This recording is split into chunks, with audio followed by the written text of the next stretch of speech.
Hello friend, I am आशीष। और जैसा कि हमारा चैनल है कैमलॉजिक, और हमने इस पर लास्ट लेक्चर जो डाला था हमने उसमें सेल पोटेंशियल के बारे में बात करी थी, ठीक है, और स्टैंडर्ड हाइड्रोजन इलेक्ट्रोड के बारे में बात करी थी।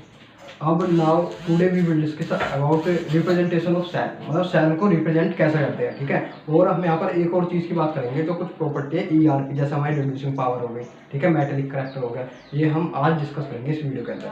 देखो, पहले मैं रिप्रेजेंटेशन ऑफ सेल दिखाता हूँ। रिप्रेजेंटेशन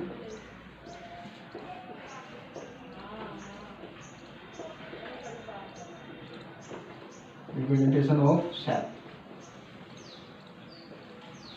देखो, होता क्या है रिप्रेजेंटेशन ऑफ सेल, मतलब सेल को कैसे रिप्रेजेंट करा जाए।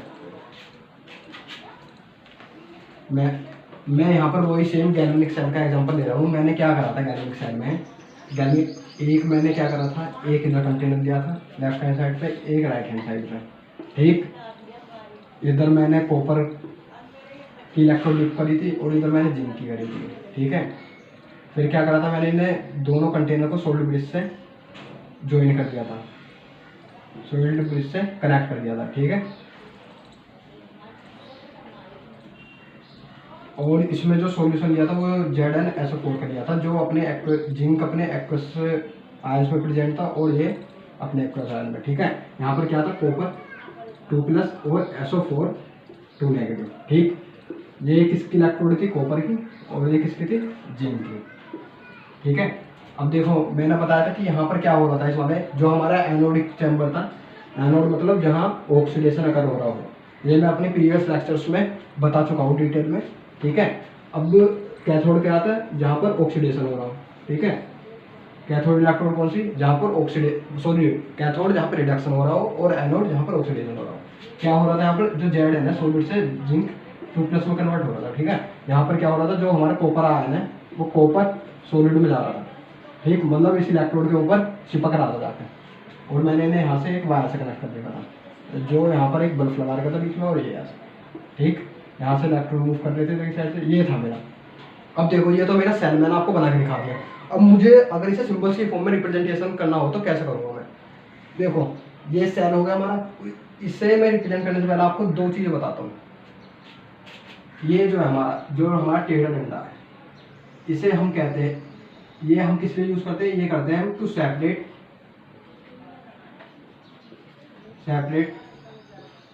टू स्पीशीज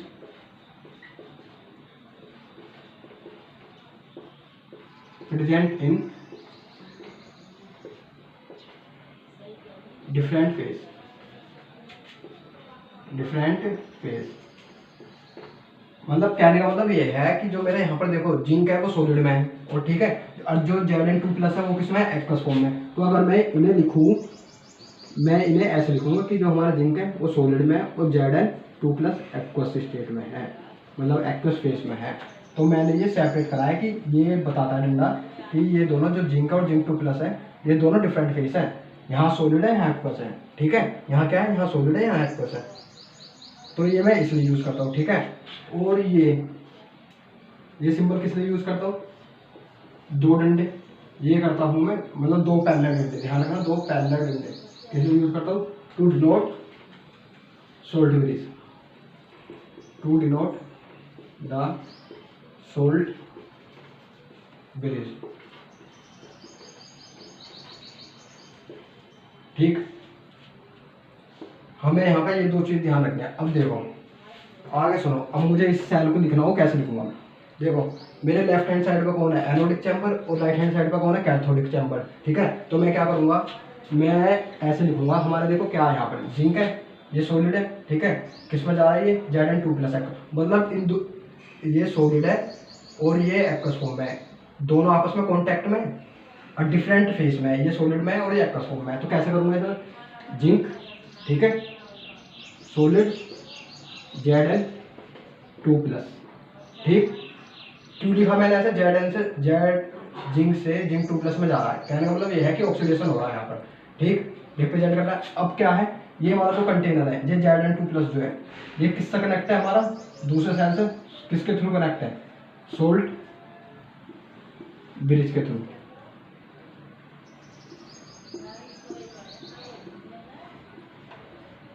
ये क्या है, सोल्ट ब्रिज के थ्रू, जिसे मैं दो पैरेलल डंडे से रिप्रेजेंट करता हूँ। ठीक, दो पैरेलल डंडे से क्या नोट कर रहा है हमारा, सोल्ट ब्रिज। अब देखो इस सोल्ट ब्रिज से कौन इसके कॉन्टैक्ट में है, कॉपर 2+।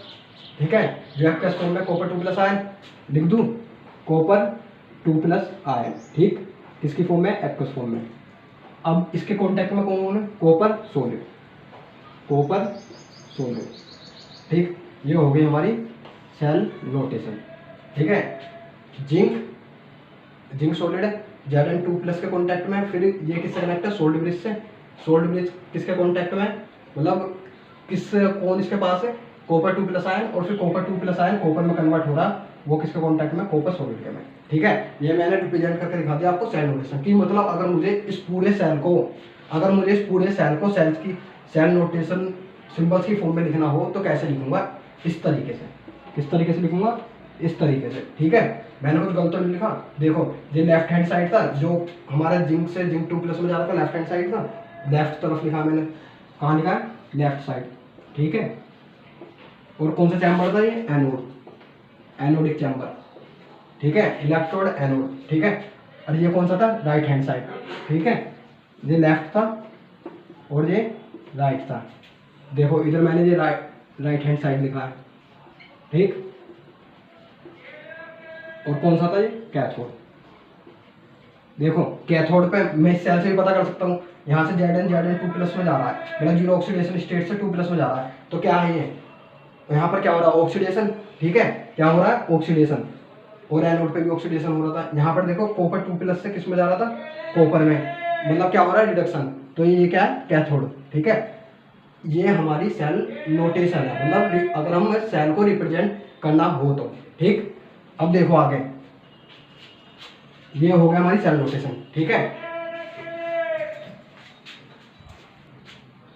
हाँ तो फ्रेंड, यहाँ हमने रिप्रेजेंटेशन ऑफ सेल देख लिया, मतलब सेल नोटेशन देख लिया कि अगर हमारे पास कोई सेल है, अगर हमें उसे सिंबल्स की फॉर्म में लिखना हो तो हम कैसे लिखेंगे, ऐसे इस टाइप से लिखेंगे। ठीक है, ये हमारी क्या है, सेल नोटेशन। ठीक, नाउ अब देखो हम क्या देखेंगे, आगे बात करते हैं।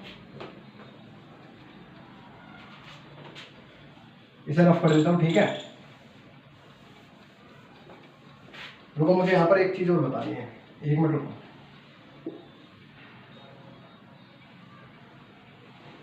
देखो अगर यहाँ पर तो हमने जिंक और कॉपर लिया था। ठीक है, अगर मैं यहाँ पर कॉपर की जगह सिल्वर भी ले लूँ, उसका भी रिडक्शन होता है, तो उसे भी हम ऐसी फॉर्म में लिख देंगे। मतलब हमारे पास कोई भी सेल हो, हम उसे ऐसे रिप्रेजेंट कर सकते हैं। बस ये ध्यान रखना, जो लेफ्ट हैंड साइड है उसे लेफ्ट पे लिखना है, जो राइट हैंड साइड है उसे राइट पे लिखना है।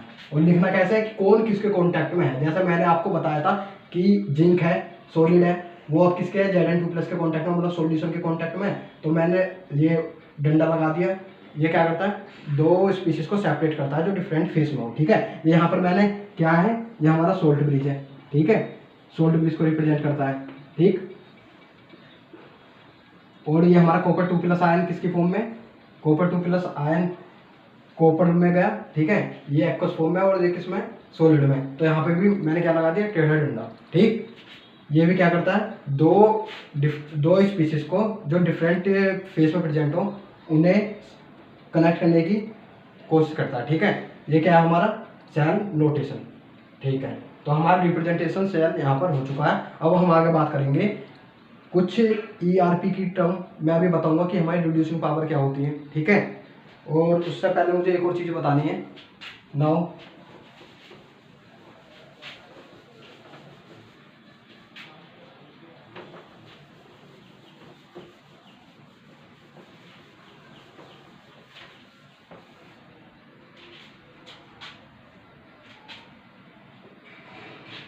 देखो फ्रेंड, मैं बात करता हूँ, मैंने आपको बताया था ERP क्या होता है, रिडक्शन पोटेंशियल।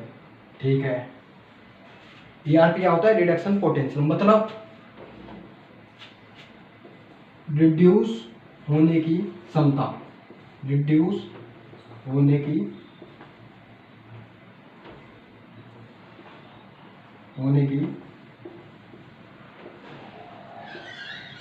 क्षमता। ठीक है, किसके रिड्यूस होने की क्षमता, जैसे कोई एलिमेंट है। ठीक है, ए मान लो। ठीक, और वो ए से 2 इलेक्ट्रॉन गेन करके 2 नेगेटिव में कन्वर्ट हो रहा है। ठीक है। तो यहाँ पर क्या हो रहा है, किसका कौन रिड्यूस हो रहा है, यही तो हो रहा है, मतलब खुद के रिड्यूस होने की क्षमता। कहने का मतलब ये है, हमारा रिडक्शन पोटेंशियल जो होता है वो होता है कि खुद के रिड्यूस होने की क्षमता कितनी है उसकी। ठीक, अब देखो ये आपको ये समझ में आ गया ईआरपी क्या होता है।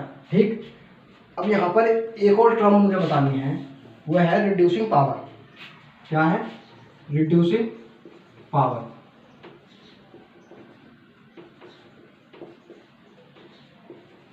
रिड्यूसिंग पावर, रिड्यूसिंग पावर क्या होती है?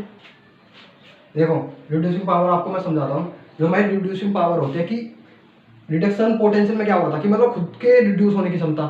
ठीक है, रिड्यूस कैसे होते हैं, इलेक्ट्रॉन गेन करके। ठीक, रिड्यूसिंग पावर होती है जो दूसरों को रिड्यूस करे, मतलब दूसरों को रिड्यूस करने की क्षमता कितनी है उसके अंदर, ताकत कितनी है। ठीक है, और दूसरों को रिड्यूस कैसे करेगा, इलेक्ट्रॉन देकर, मतलब इलेक्ट्रॉन लूज कर। एक तरह से मैं ये कह सकता हूँ कि उसकी इलेक्ट्रॉन लूज करने की टेंडेंसी कितनी है, उसकी इलेक्ट्रॉन लूज करने की टेंडेंसी कितनी है,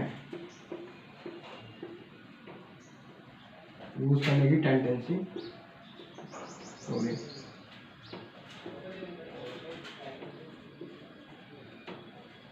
ठीक है, मतलब उसके इलेक्ट्रॉन लूज करने की टेंडेंसी। ठीक, ठीक है। अब देखो अगर मैं इन दोनों में रिलेशन बताऊँ, एक ईआरपी में, किसमें, ईआरपी और रिड्यूसिंग पावर में, तो देखो एक क्या कर रहा है, एक तो रिड्यूस होने की क्षमता मतलब इलेक्ट्रॉन गेन करने की। ठीक है, रिडक्शन पोटेंशियल ये तो डिनोट करता है इलेक्ट्रॉन गेन करने की क्षमता, और दूसरा इलेक्ट्रॉन लूज करने की क्षमता। ठीक है, मतलब रिड्यूसिंग पावर जो दूसरों को क्या करे, रिड्यूस करे। ये खुद रिड्यूस होते हैं और ये दूसरों को रिड्यूस करते हैं। तो क्या होगा, अगर मैं दूसरों को रिड्यूस कर रहा हूँ तो मेरे खुद की रिड्यूस करने की क्षमता उतनी कम होगी ना।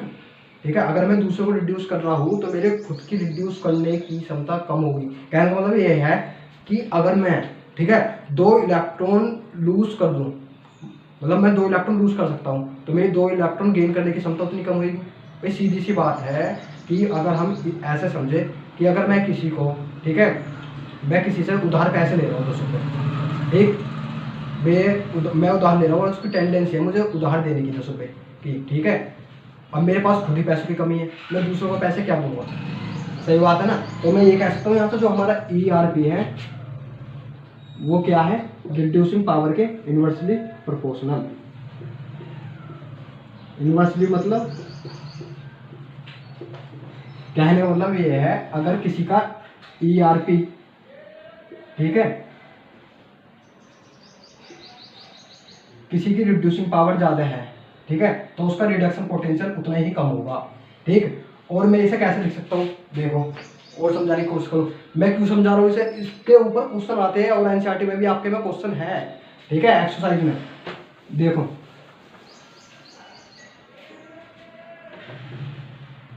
रिड्यूसिंग पावर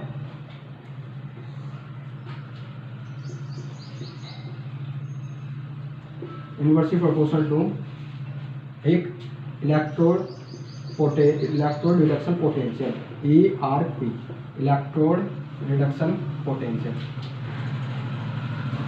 देखो इसे हम कैसे करेंगे, जैसे मेरा कोई ए स्पीसीज है, ठीक है, ए है, 2 इलेक्ट्रॉन गेन करके वो ए, ठीक है, 2 नेगेटिव में जा रहा है। ऐसे मेरी कोई बी स्पीसीज है, वो 2 इलेक्ट्रॉन गेन करके बी नेगेटिव में जा रहे हैं। ठीक है, बी 2 नेगेटिव में कन्वर्ट हो रहा है। ठीक, मैं कह रहा हूँ कि मेरा इसका ईआरपी एज्यूम कर रहा हूँ, ठीक है, ईआरपी क्या है इसका, 2 वोल्ट है, ठीक है, और इसका कह रहा हूँ ईआरपी 3 वोल्ट है। ठीक है, तो यहाँ से आपको पता चल रहा है किसका ईआरपी ज़्यादा है, ए की A2 नेगेटिव में जाने की क्षमता, मतलब 2 वोल्ट है उसका रिडक्शन पोटेंशियल। ठीक है, किसका, ए का, और जो हमारा बी है, बी से 2 नेगेटिव में जाने का रिडक्शन पोटेंशियल कितना है, 3 वोल्ट। तो किसका ज़्यादा है, बी वाले का ज़्यादा है ना भाई, किसका ज़्यादा है, बी वाले का। अगर बी का रिडक्शन पोटेंशियल ज़्यादा है, और मैंने क्या बताया, reducing power inversely proportional reduction potential के, मतलब अगर इसका ईआरपी ज़्यादा है, ठीक है, किसका, बी वाले का ईआरपी ज़्यादा है, तो उसकी रिड्यूसिंग पावर उतनी कम होगी। कहने का मतलब ये है कि अगर उसकी इलेक्ट्रॉन गेन करने की क्षमता उतनी है, ठीक है, खुद को रिड्यूस करने की क्षमता इससे ज़्यादा है ये वाले से, तो सब भाई सही बात है ना, उसकी लूज करने की क्षमता उतनी कम होगी। ऐसी रिड्यूसिंग पावर क्या है, कम है। तो यही कहना चाह रहा हूँ मैं कि जो हमारे रिड्यूसिंग पावर है वो इनवर्सली प्रोपोर्शनल होती है हमारे रिडक्शन पोटेंशियल के, ठीक है। मैंने आपको एग्जांपल लेके भी समझा दिया। जो हमारे बी है, बी से 2 नेगेटिव जाने का उसका 3 वोल्ट है और इसका ए से A2 नेगेटिव में जाने के 2 वोल्ट है, ठीक है। तो यहाँ पर बी का रिडक्शन पोटेंशियल ज़्यादा है। अगर बी का रिडक्शन पोटेंशियल ज़्यादा है तो भाई उसकी रिड्यूसिंग पावर उतनी कम होगी, ठीक है। मतलब इलेक्ट्रॉन गेन करने की क्षमता जितनी ज़्यादा है तो इलेक्ट्रॉन लूज करने की क्षमता उतनी कम होगी ना, ठीक है। ये हमें यहाँ से रिलेशन पता चल गया भाई, बहुत इंपॉर्टेंट रिलेशन है ये, ठीक है, ध्यान रखना। ये हमारा ERP भी हो गया, ठीक है, सेल नोटेशन भी हो गई। आज के लेक्चर में हम इतनी बात करेंगे और हम इससे नेक्स्ट लेक्चर में जो बात करेंगे वो हम नेक्स्ट इक्वेशन के बारे में बात करेंगे। अगर आपको वीडियो अच्छी लगे तो प्लीज़ शेयर सब्सक्राइब जरूर करना। Thank you.